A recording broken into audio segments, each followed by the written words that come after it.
Okay, so good afternoon everyone. Sunny day. I've been outside today, it's been quite nice. Apparently the weather is turning for later on in the week, so make the most of it while we can. So that's why you should be sat in the lecture obviously rather than being outside. Right, so at the end of the last lecture then we went through power amplifiers, class A, class B, class AB, looked at some basics in terms of should we say biasing them, and also looking at where power was being dissipated, because they're power amplifiers and they're designed to get through quite a lot of power, and they will waste some internally. And so we looked at some efficiencies, and we decided that the efficiencies weren't that great. And given that their efficiencies are not great, then power handling or power management becomes an issue for these things. So at the end of the last lecture we got to this point here where I introduced this idea of power transistors. And power transistors are they're the same as small signal transistors, except they're just bigger, they've got more silicon in them. So the same physics and everything applies, they're just required to carry more current, which just means they've just got more silicon inside them really. But inevitably they're going to dissipate large amounts of power, as we've seen, that they're only 25, 30 or even less % efficient, depending on how they're configured in the circuit. It's not their fault, they're doing what they can, but it's to do with the circuits around them as well. So they're going to be packaged differently because we need to get the power or dissipation out, and their specifications will be different as well. If we're going to do anything in silicon, it's a requirement that the junction temperature should be limited to between 150 to 200 degrees for a bipolar silicon transistor. There are some other technologies that can go a bit higher, but they're very expensive and they don't tend to operate so efficiently either. And this is why efficiency is important. And it particularly as we get to, so it's a problem in sort of power amplifiers that we're talking about. It's also a big problem in digital circuits, where you've got lots of small transistors, individually not wasting very much energy, but because there are loads of them, billions of them in a modern processor, and they're all switching very, very fast, and they only dissipate energy when they're switching, then there's quite a lot of energy even in a digital system that needs to be got rid of now, because you've got all these small transistors switching really, really fast. And the ones in the middle are obviously going to have much more trouble trying to get the heat out of the system compared with ones at the edges, which are near the cooling site. It's the same kind of idea that bees use in hives to kill wasps. So if they get a wasp inside a hive, lots of bees will swarm around the wasp and buzz like mad, and that generates a lot of heat inside the ball of bees where the wasp is, and it overheats the wasp and kills it. So it's a bit of a bizarre analogy, but you get the idea, I think, that if you've got heat encased inside an object, you've got to get that heat out, and that can be the tricky bit. Okay.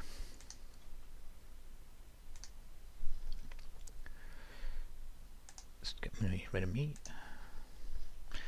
So we come up across this concept then of thermal resistance. So a transistor, when heated up, like anything that gets hot, will radiate heat into the environment, assuming the environment is cooler than the transistor. And this is a sort of a fundamental law of physics. It's sort of diffusion, really, is what applies to it there. And the rate at which the heat is radiated depends on the thermal gradient between them. If there's a big difference in temperature, then heat will flow quicker, because it's trying to normalize the temperature, it's trying to make it equal. So it's a bit like Ohm's law. So we can lots of things are like Ohm's law. So we can come up with a sort of an expression like this, which if we look at in a bit of detail, is really just saying that the difference in temperature is equal to the amount of power that's being given out, and then some constant or other that links the two together. So this is like voltage equals resistance times current, effectively. And this theta, Ja, the subscripts tell us what it's all about, is a thermal resistance between the junction and the ambient. So the junction is the the bit of silicon where the device is. So it's the bit of the transistor that's generating all the power. And then ambient is like the outside world, the giant heat sink of outside. So that's the route which the heat is taking. And so we would like this number here to be as small as possible, because then it limits this temperature difference. So there's a few notes here that says current is analogous to dissipated power, as we just said here. This is the equivalent of voltage in Ohm's law. This is the equivalent of resistance, and this is the equivalent of current. Because we can end up modelling this in a circuit, as we'll see a bit later. So we just need to make these analogous comparisons, and then we can apply circuit knowledge, which is really just solving the equations anyway. So if you do that, you can start to draw a simple circuit, and being engineers, perhaps we understand the circuit representations a little bit more. And so this is the representation of that equation in circuit form, where we've got a current source, which we're saying the value of that is the equivalent to the thermal power, and the difference in temperature is manifesting itself as a difference in voltage across this thermal resistance. So you can get an idea of how we can then model that. So that's really just schematic representation in circuit forms of this equation here, where we've made some analogous comparisons. So as ambient temperature rises, the amount of power that can be dissipated reduces, because obviously if the outside temperature is close to the temperature, the maximum temperature of the junction, then you haven't got much of a gradient to play with. So you've got to be careful in generating the power, because it can't be dissipated anymore. So this is shown in the graph down here. The flat bit here is just the maximum power that the device can dissipate regardless, and that's defined at some ambient temperature. And then the other thing is effectively this equation here graphed, and unsurprisingly it's the equation of a straight line. And we're plotting this actual representation here, which is just this one rearranged a little bit to make P the subject of the equation. So we divide by the resistance, the thermal resistance with JA over here, divide it into 2, and then we can say that we've got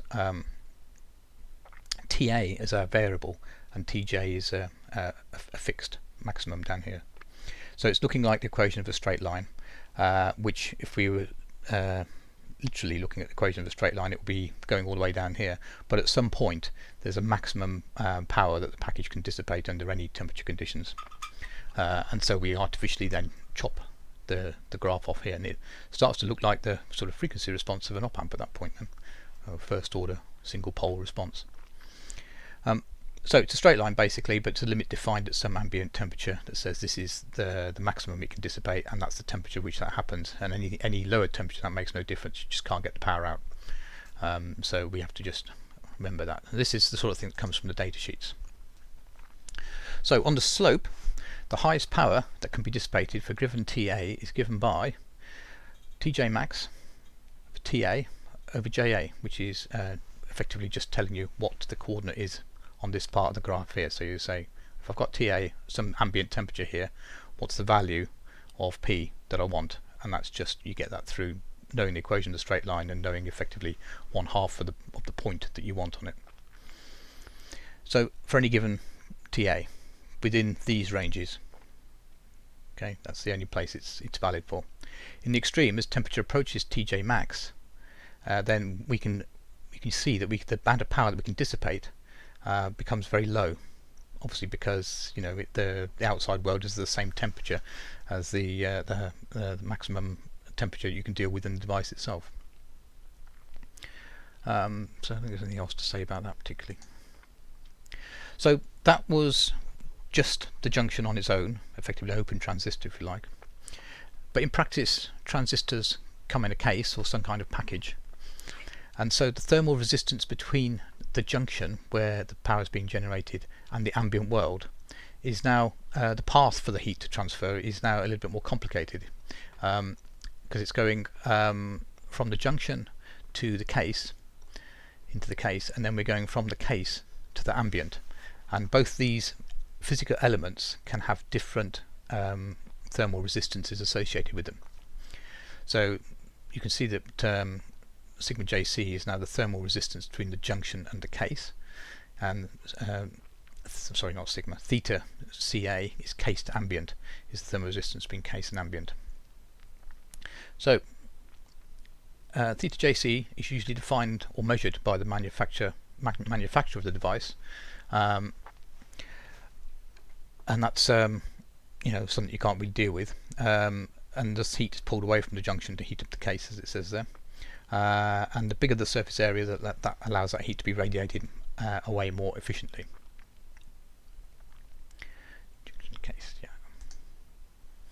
So same kind of graph applies. Manufacturers supply the duration curve for this device in here, so it comes in its little case, and this allows us to do exactly the same kind of thing. It's just that the scale factors have changed a little bit, or the slope has changed a little bit, and usually you can get a bit more power out of these things when they're in their cases. So that allows us to get that from the manufacturers, and this leaves us with the other variable, case to ambient, which allows us to work out what that is from the equation that we had on the previous slide. It's this one here, junction to ambient is equal to those two together. So we can improve this by adding something else. We can modify the interface between the case and the air, so we can add another heat sink in there, and hopefully that will improve matters even more. So you've probably seen heat sinks, they come in all different shapes and sizes. There's a few we can look at here. So this is a typical power transistor. So they've put a big case around it anyway, so there's a big mass, big thermal mass, which can absorb a lot of heat and take time to heat up. And then hopefully the area will allow air to sort of blow across here and take some of the heat away. And we can model that by understanding some of these thermal resistances.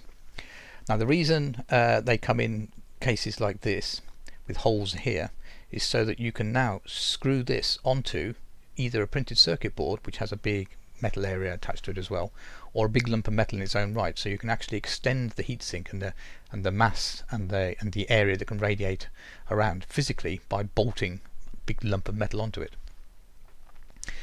So you may be familiar with these.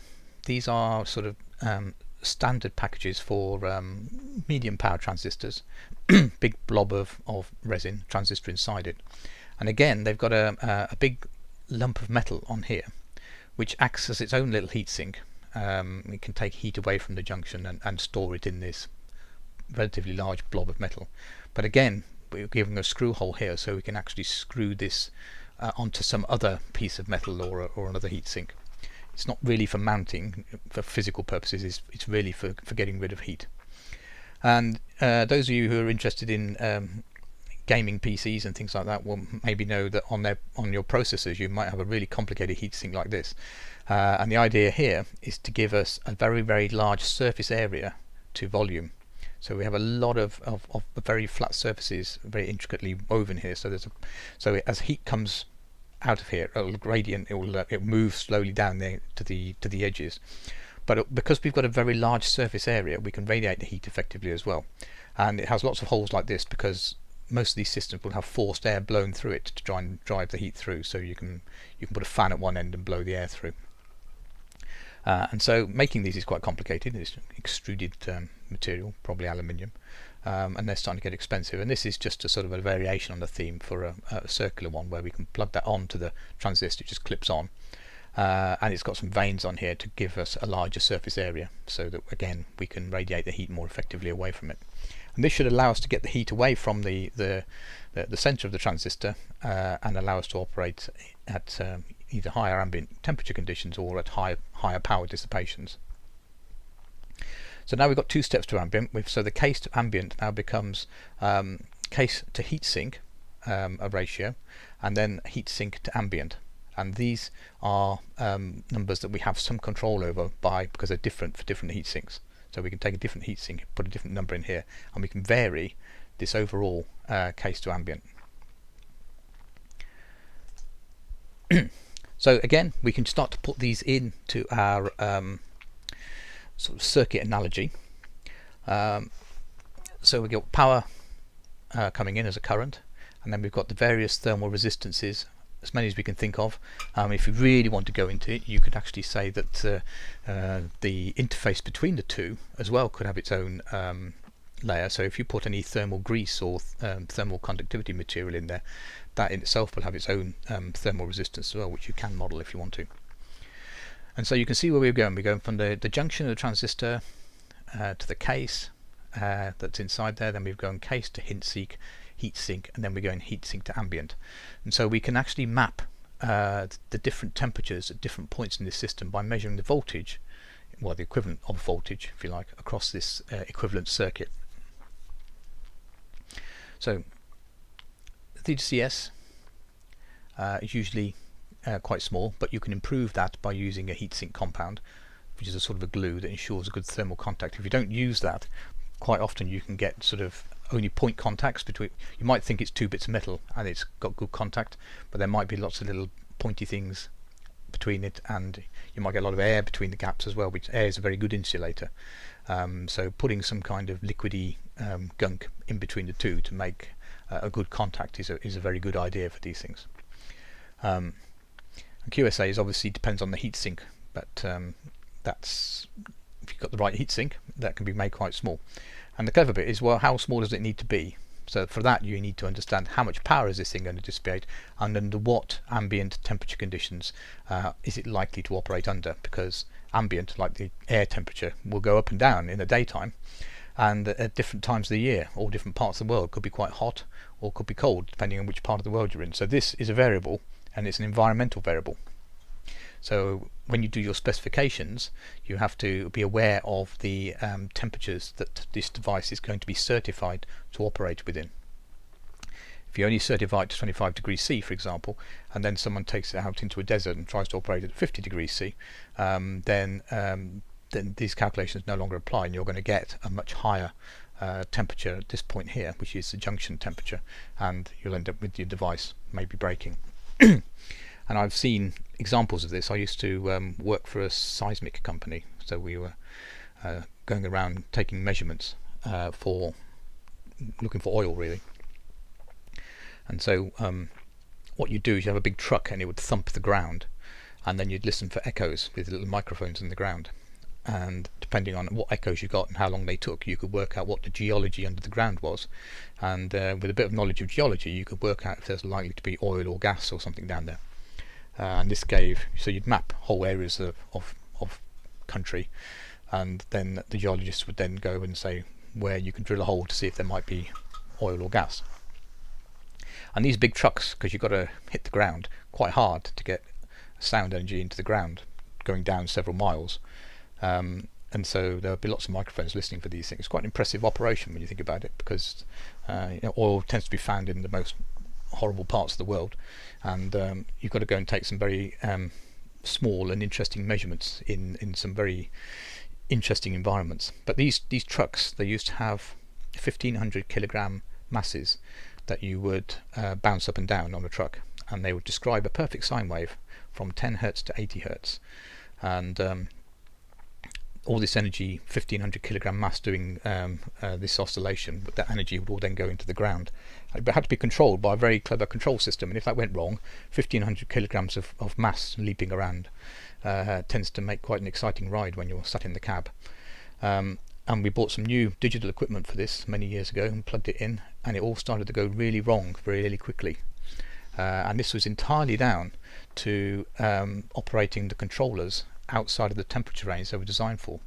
They weren't designed for operating in the hot sun of the Sahara Desert. They overheated, and all the circuitry went out of balance, and net result of that was there was 1,500 kilograms of mass under hydraulic control leaping around all over the place. So this is a valuable lesson in, particularly when you sat in the cab and this thing's jumping around, is a valuable lesson in trying to get your heat management design correct. So at that point you take quite an interest in these kind of designs. So you can now write an equation for this, very simple Ohm's law equation. We've just got this sort of multiple potential divider effectively, and if we measure at these different points we can get different temperatures and work out what the temperature gradient is across these different points here. So we've got the voltage equivalent, which is the temperature between these two, is equal to the resistance times the current, and the current is analogous to the dissipated power. And so there's a little table here that shows you the analogy between electrical world and the thermal world in terms of modelling, which is maybe helpful going forward. So excuse me. So as an example, let's have a look at this. We've got a transistor which has a maximum junction temperature that's allowed of 150 degrees centigrade, and it's capable of dissipating 2 watts at ambient temperature 25 degrees C when it's just a transistor on its own, and it can also dissipate 40 watts at 25 degrees C when TC equals 25 degrees when it's in its standard case that comes from the manufacturer.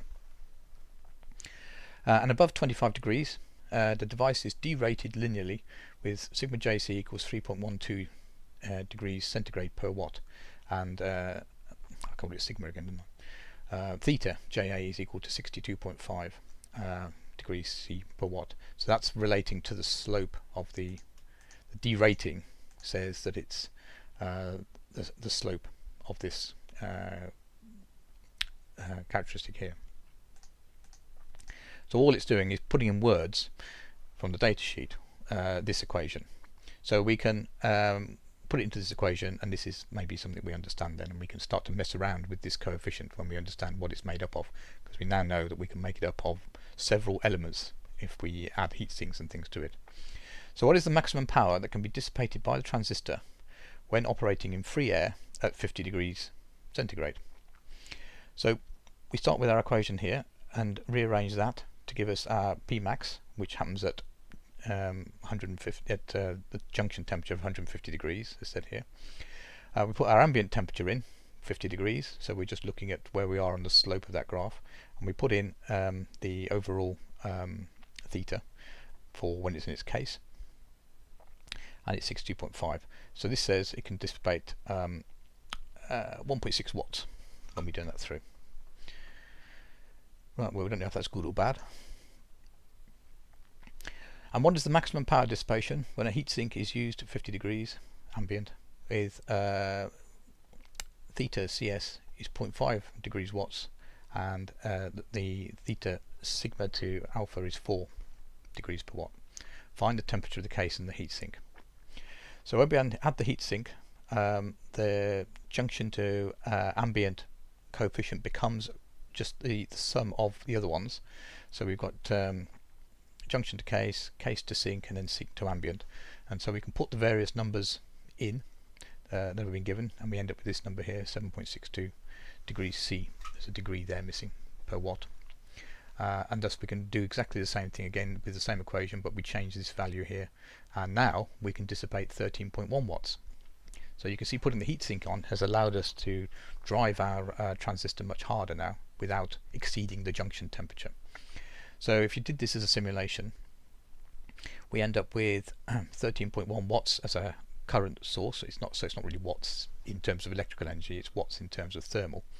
So that's the equivalent of a current of say 13.1 amps in our model. We then put the various resistances in with the coefficients that we've been told what they are. We put in an ambient temperature down here and a starting point up here, and we can work out then what the temperature is at any point in this chain of events, so we can see how things are working. So for example, across the top resistor it's going to be 13.1, which is the current going down through it, times 3.12, which is the value of the resistance, and that gives us a voltage of 40.8. so that's, we know that that's a temperature difference of 40.8 degrees C in analogy.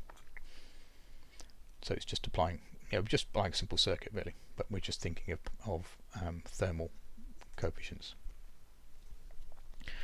But once you've got it in SPICE, then we can start to do a few more interesting things, and we can start to do a bit more complicated analysis, because all that we've been looking at the moment has been at steady state when everything has settled down. As soon as we turn something on, the temperatures don't immediately go to 150 degrees or something. even if it's generating 13.1 watts of power.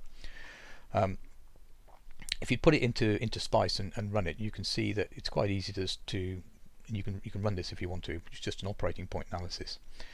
You can see you can pick out the various temperatures. So if you say that 50 volts is equal to 50 degrees and 102 volts is equal to 102 degrees, you can work out exactly what's going on in this here. So this is ambient temperature, and this is what's going on in the device itself. But if you just run this simulation, it will just tell you that suddenly everything is going to these temperatures, which is plainly not really the case. Obviously things take a bit of time to heat up, and this is another part of the design that you can take into account.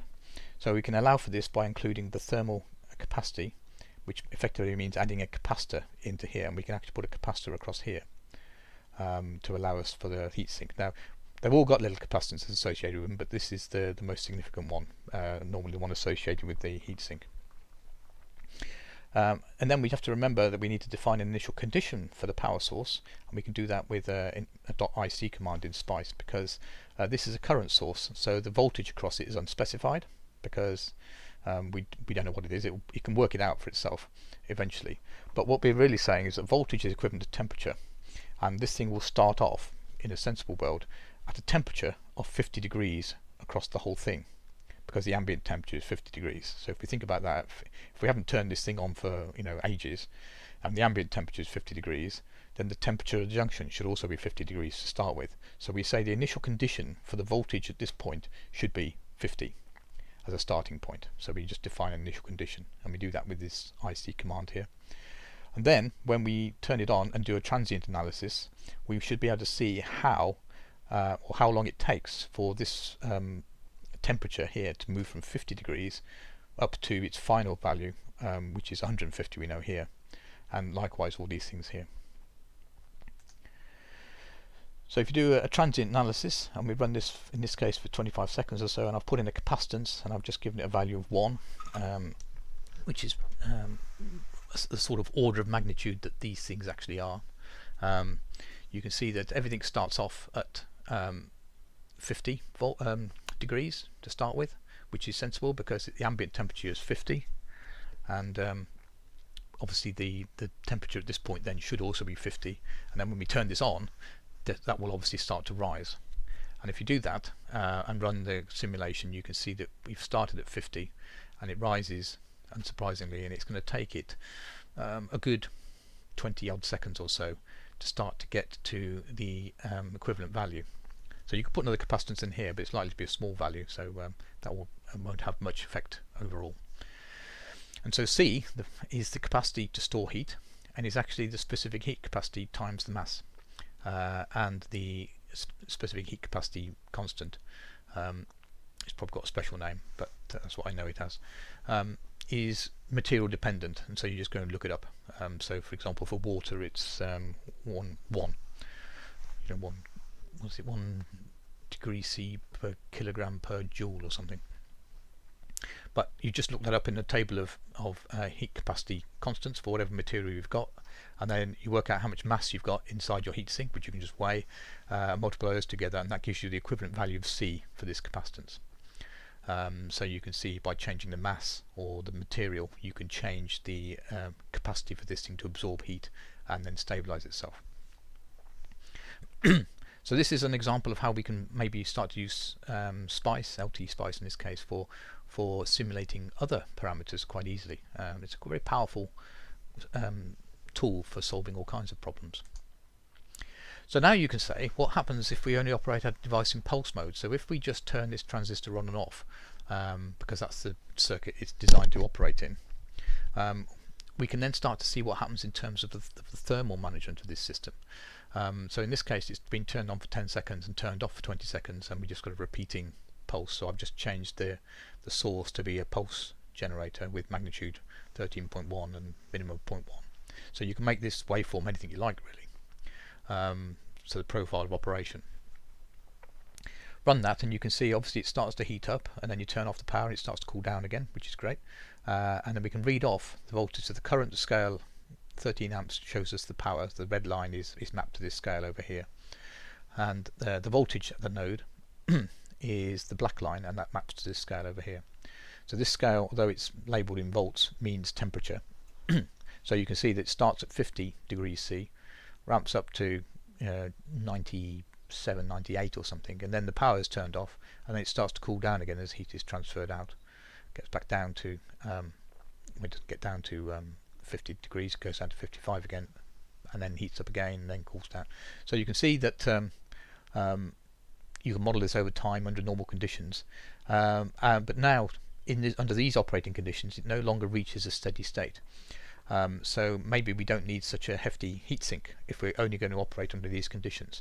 But bear in mind, we do have to wonder what happens if we have a fault condition, if we end up with the system being short-circuited or open-circuited by mistake.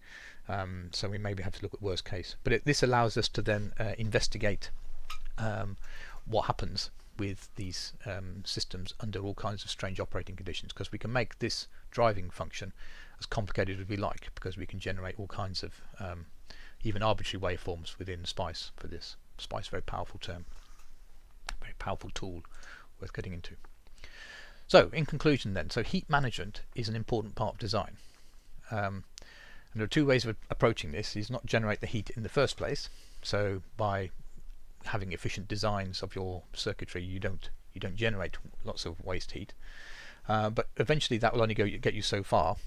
And if you do generate heat, it's good to know where and when it is generated in your circuit, and then you can start to start designing for power operation or power thermal design. So look back over the class A and the class B to see in which transistors dissipation was happening and at what point in the cycle, and what was happening under fault conditions, and that tells you where dissipation in your circuit is going to happen and what is the worst case it's likely to be. And once you know that, you can then start to do your thermal design and work out what size heat sinks you need to make sure that it's going to be operating well under all conditions. And this is an important parameter. As a final point on this particular aspect of it then, don't neglect heat. It is what kills most electronics eventually. Heat is the thing that will damage electronics. So it's very important to keep that under control. Right, so that's the end of that part of the course. We've got a few minutes left and we are still a bit short of time, so I've managed to catch up a bit, and we've got some extra slots as well. So what I suggest we now do is we do a little bit of the EMC stuff. I know I said last week that we might not, because Brexit was changing the rules. I've had a quick look and it hasn't changed it very much, so I think it's well worth you having some knowledge of some of that. So if I just set that up again, so I've got to find another presentation now. Won't be a minute, I hope anyway.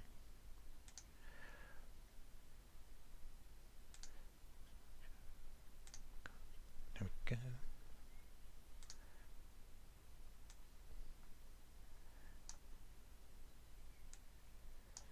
I think it'd be easy by now. Okay, so we're not going to spend a great deal of time on this, but it is an interesting point and is valuable going forward. So we're going to look at something called EMC, which is electromagnetic compatibility, and we're also going to touch briefly on how this can be mitigated by PCB design and how PCB design becomes important going forward. So this was the bit at the bottom. So we've done thermal design now. We've talked a little bit about packaging, and we're going to do a little bit about on EMC, but not a great deal. So EMC, electromagnetic compatibility, is the name given to the ability of systems to work well with each other. And it's very important in this day and age because there's lots of radio transmitters around. Even in your mobile phone you've got several transmitters, such as or receivers, which is Bluetooth, and the actual transmitters itself for GSM and 4G and all that kind of stuff. So they're radiating energy like mad, and it's very important that they don't upset their own systems and don't interfere with other systems nearby. So things like, turn your mobiles off on aircraft, so they're changing the rules on that a bit now. And sometimes in hospitals, because you don't want interference to cause a crash or a pacemaker. If you go to a petrol station, they'll tell you still to turn your mobile phones off in case of sparks. I'm not sure there's any cases of that happening, but health and safety dictates that. So any equipment that you design needs to be able to operate correctly when near other equipment. So it needs to survive interference generated by that equipment, because you can't guarantee that everyone's equipment is going to be good. And also needs to not cause other equipment to malfunction and not generate interference. So if everybody designs to these rules, then everything will work okay. But you can't make those assumptions, unfortunately. So this interference can come in many forms. And what tends to happen is now that we have standards which allow us to design to a set of rules and potentially punish people or companies that willfully or even accidentally sometimes design equipment that falls outside of those rules. So it's defined as the ability of an equipment or system to function satisfactorily in its electromagnetic environment without introducing intolerable electromagnetic disturbances to anything in that environment. So that just means it shouldn't interfere with anything else. Anything else near it should still be allowed to work properly, unless there's some exceptions, and we can always think of exceptions, but the rules will define what those exceptions are, and you'll have to have a license to be an exception. So typical sources of interference include power lines, electronic circuits, motors, they're very noisy, radio and radar transmitters, I mean they just radiate lots of energy for a living, so there's some exceptions for these. Equipment that is disturbed is often called the victim equipment by EMC specialists, and is anything that uses or can detect electromagnetic energy, so radio receivers, domestic appliances, electronic circuits of any kind. And there's a chart there. I probably won't go into too much detail on this at the moment, but these are all the sort of common sources of energy, how it might get to the piece of equipment that is yours, that you don't want to be affected by it, and so you have to sort of plan for this in your designs, certainly for people doing these things. But lightning strike is something outside of most people's control, so we have to be aware that there could be lightning strikes at any time, because then that's not subject to any rules and regulations. So we have to make sure that we don't allow effects of lightning strikes to impact the operation of these things. So lightning strikes is an interesting one. It's a day of anecdotes, really. One of my first jobs when I was working for Marconi, which was an electronics company, very famous in its day, was to test a nuclear bomb-proof antenna. And I was a new engineer, and they said that we've been storing a nuclear bomb-proof antenna for the American military for many years. We don't know where it is. They want it back now. Can you go and find it? So this was my first job, and I found it in a shed on the site. At least we thought it was, but we didn't know what it was because it was so old. All the paperwork that was attached to it in a little poly bag had got wet and had rotted away, so no one really knew what it was. So there was one box of electronics on it, so the idea was we took that apart to find out what was in it, and then we could trace those parts to a parts list in our proper stores, and then we could work out what it was that this device actually was. It sounds mad, but that's what happens sometimes in these places. So the act of taking this electronics apart, I took it apart, didn't know what it was, obviously, broke it. But what it broke was something called a spark gap. And the spark gap, so the only reason this thing was nuclear bomb proof was, first of all, it was made out of a lot of very heavy metal. So when it got really hot and the metal was evaporated, there'd still be some left at the end of the big pulse going through. But also there's this thing called an electromagnetic pulse that comes from, well, nuclear bombs normally. And this puts a big charge onto your antennas, and that will then go into your electronics and kill it all off. So we have sort of bypass circuits called spark gaps, which are literally just gaps that when the voltage gets high enough, you can get a little bit of controlled lightning inside here, and it jumps the gap and diffuses a lot of the energy, and hopefully then your protection electronics hasn't been overwhelmed. So it's a sort of a first line of defense. But they're difficult to test because they're open circuits, and I took it apart and it broke, and it became impossible to test as whether it was broken or not. So that was fine. We could probably get another one, but it turns out they were on an 18-month lead time. So that means we weren't going to get one for 18 months, and the American military wanted their antenna very quickly.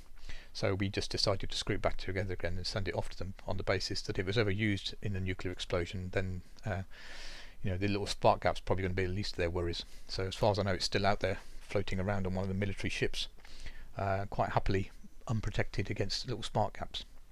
But that was EMC. A little anecdote there about life as an engineer. Strange things to have to do. But it also goes to show that it can get very serious, this EMC stuff as well. And it only ever needed when something goes horribly wrong. In that case, it was probably going to be the least of your worries, so we weren't too worried about it. So there are some examples. Very small words here. I won't go through them all, obviously, but it's worth just looking at the what's going on here. So in your own time, you can probably read these. But these are taken from the UK EMC journal. Such a thing does exist, in a section called Banana Skins, and it's the sort of obvious or not or unusual or interesting problems and the solutions that came out from it. So you can read through there. It tells you what was going horribly wrong and how expensive it was and how dangerous it was and what simple solutions would have been. So it's important to have standards, and it's important to have people enforcing those standards and investigating what goes wrong when they do go wrong. We won't go through those. But one example that I was called in to have a go at was this example. There was one street up north of England where people were unable to lock or unlock their cars with their remote controls. They couldn't push the button and open it. And if they just moved a few meters away down the road, the problem went away and they could open their cars again with their little remote controls. And these were RF remote controls, going back a few years now. And the source of this problem, well, there was all kinds of ideas put forward, and was going from I don't know what it was, but aliens were mentioned at one point that were going on. But it was a much more mundane solution, very difficult to find in that kind of area. But there was local interference caused by a wireless burglar alarm in someone's house.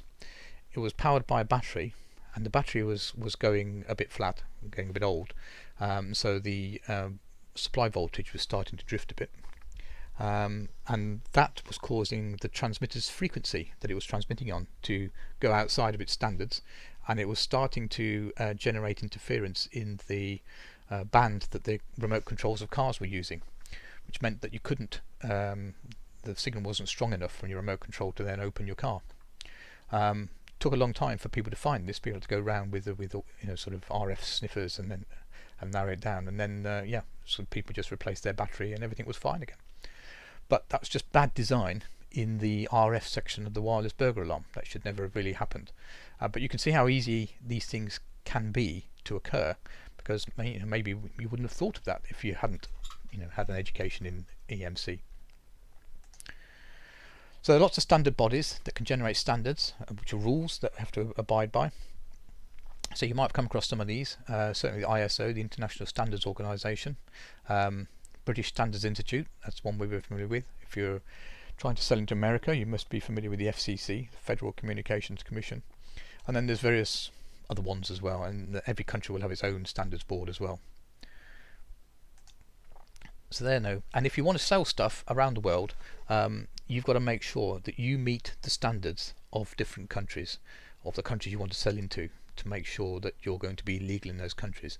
And this is where it starts to get quite difficult, because there are 205 countries in the world, and potentially they've all got slightly different standards for equipment. So if you want to sell something worldwide, you've got to make sure that you've met all the standards and meet the requirements of all those countries. And that usually requires you, depending on what it is, to test it in all those countries, which costs a lot of money. Though some countries recognise this, and we have agreements, so mutual recognition agreements or arrangements with certain countries to say, well, we're happy with your standards if you're happy with our standards. So if it meets our standard, it meets your standard, and then that's all good.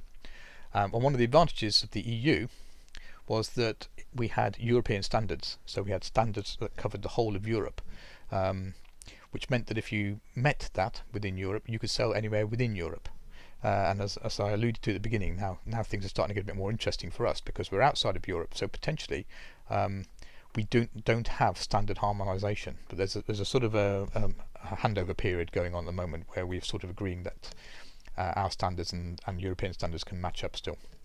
But it also means that we've now got to renegotiate with the States because the EU standards were harmonised with the American standards for a lot of standards as well, which made it, access to a lot of the world's markets quite easy. There were exceptions, notably in radio devices, because the Americans used different license-free frequency bands to Europe, and inevitably the French also have their own different standards as well because they're French.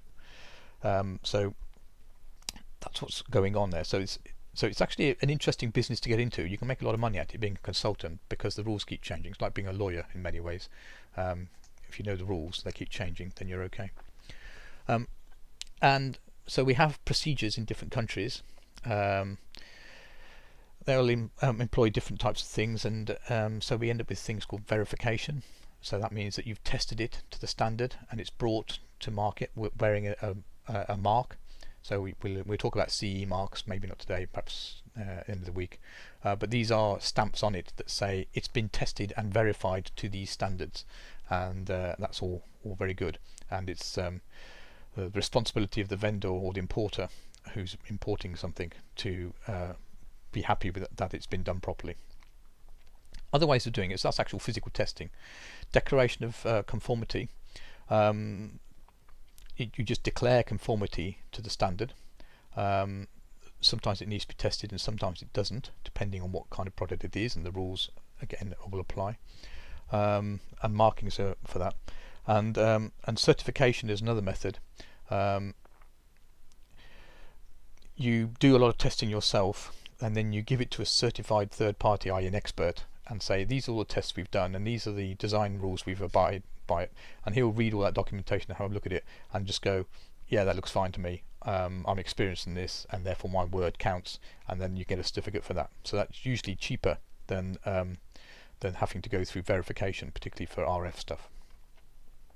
So declaration of conformity is an interesting one where you say, well, I've tested it and I've designed it to the best of my ability, they won't interfere, and so I'm happy it's not going to, so it's self-certified in many ways. But obviously if that goes wrong, it can come back to haunt you a bit. So I think we'll stop there and I'll review these slides going forward and I only give you the interesting ones next week, and then we'll look at how that applies to PCBs, and then we can move on to the last part of the course in terms of D to A and A to D.